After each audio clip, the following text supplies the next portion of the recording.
You studied the logic, you know the code inside out, but you're still somehow losing out on those top-tier marks in your Cambridge IGCSE 0478 computer science exams. Why is that? Well, because knowing how to actually program and knowing how to write an examiner-approved answer, those are two completely different skills.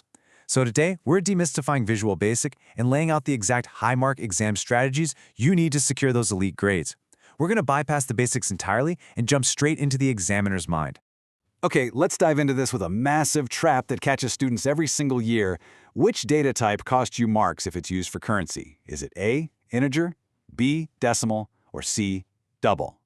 Go ahead and make your choice right now, because listen, if you get this wrong in the exam, you aren't just dropping one isolated mark. You risk cascading errors throughout a massive 15-mark programming scenario. So hold your answer in your head. To figure out the truly mark scheme safe answer, we need to look at the engine underneath the code. And that brings us to Section 1, the high-level code shift. To really grasp Cambridge's programming logic, we first have to understand how code actually evolved. You see, the syllabus doesn't just want you to memorize code snippets like a robot, it wants you to understand the fundamental shift in how we communicate with machines. Back in the 1950s, early computer scientists were writing directly in binary using physical punch cards.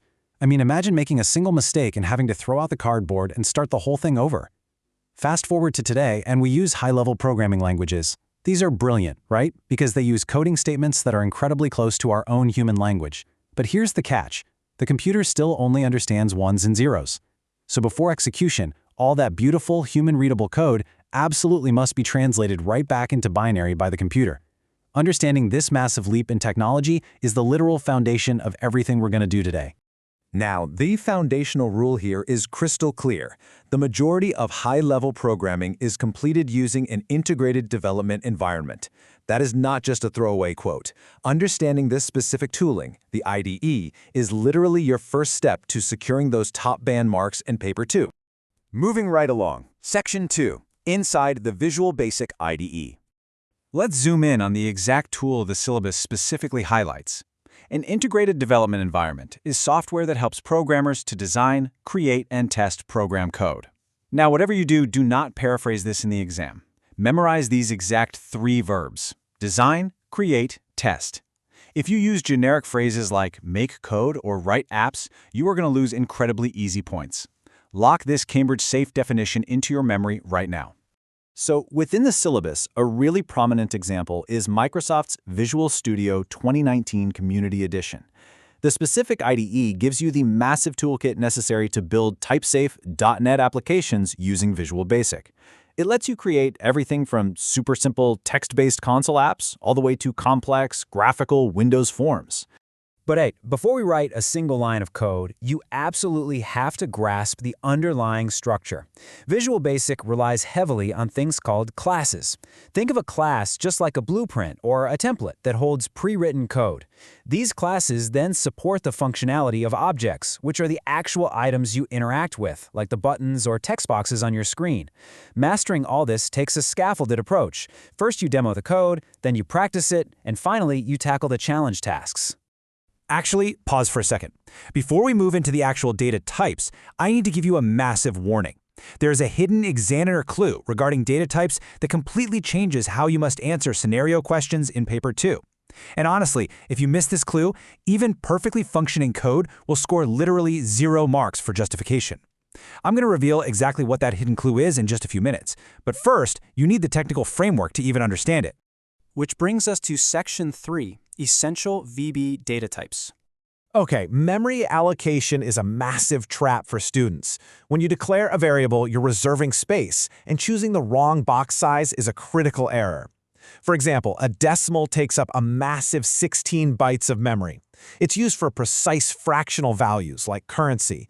Notice a key detail here. Visual Basic does not use the term real for this, and this brilliantly illustrates the point. Compare that 16-byte behemoth to a char, which takes up a tiny 2 bytes and holds just a single Unicode character. And then you have string, which has variable memory and can hold up to 2 billion characters inside double quotes. Basically, memory entirely dictates your data type selection. Look at this painful learner mistake on the left. I used a char to store the user's age for the calculation. In an exam, this gets heavily penalized. Why? Because the Cambridge mark scheme demands extreme technical precision. As you can see on the right, a char cannot be used in calculations. An integer or decimal must be used. Listen, a char holding the number 6 is literally just a picture of a 6. It has absolutely zero mathematical value to the computer until it's properly typed as an integer or decimal. All right, moving to Section 4, Core Programming Constructs. Let's shift from data storage into the logic framework of programming, where these abstract concepts actually become executable code.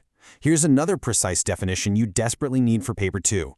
A construct is a method of controlling the order in which the statements in an algorithm are executed.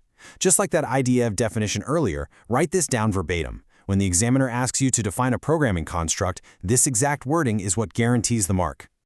The source text uses a fantastic analogy here, and it works so perfectly. Think of coding like playing badminton. In badminton, you actually have a surprisingly limited number of shots, right? Drop shots, clears, and drives.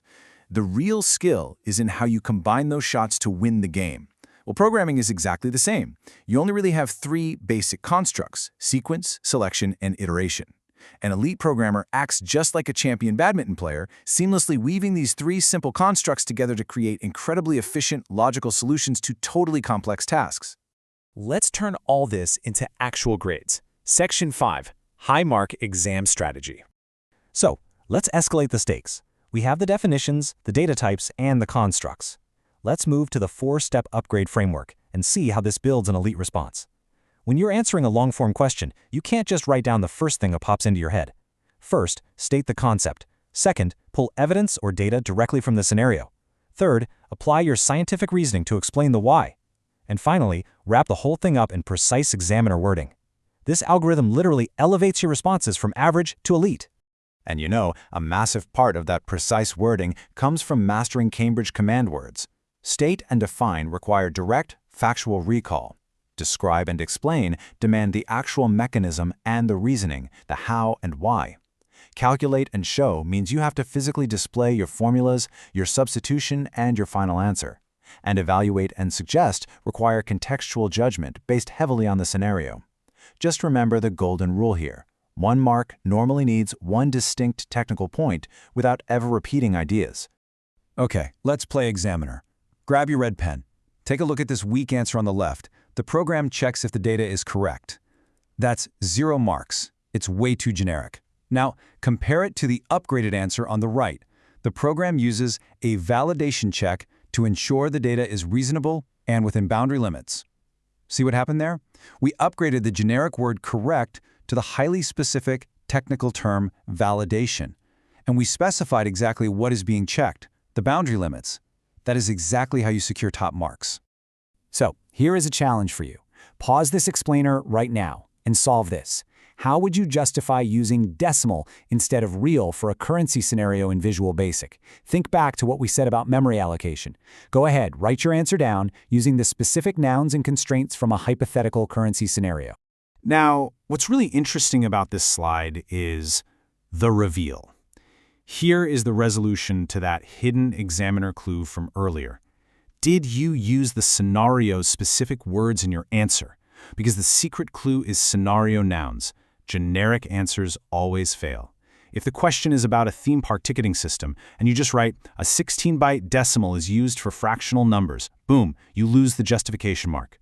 You must map it directly by saying a 16-byte decimal is used because it accurately stores the fractional currency value of the theme park ticket price. You absolutely have to fuse the technical fact with the scenario noun. All right, let's lock all of this in with a rapid-fire summary. Take a mental snapshot of these flashcards right now. IDE means design, create, and test. Visual Basic data types have highly specific memory footprints, like that 16-byte decimal for currency. Remember that a char absolutely cannot do math. Constructs, which are sequence, selection, and iteration, control the execution order of your algorithm. And above all else, always, always use those scenario nouns in your exam answers. Subscribe to our YouTube channel, Ace the Exams, at acetheexams_IGCSE to excel in your Cambridge examinations.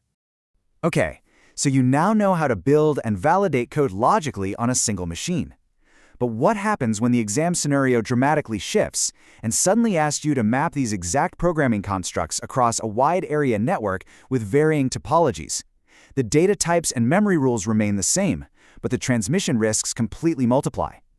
So to solve this critical new problem and secure your network theory marks, you must immediately watch the Computer Science 0478 Last 7 Days Revision Map Explainer next. I'll see you over there.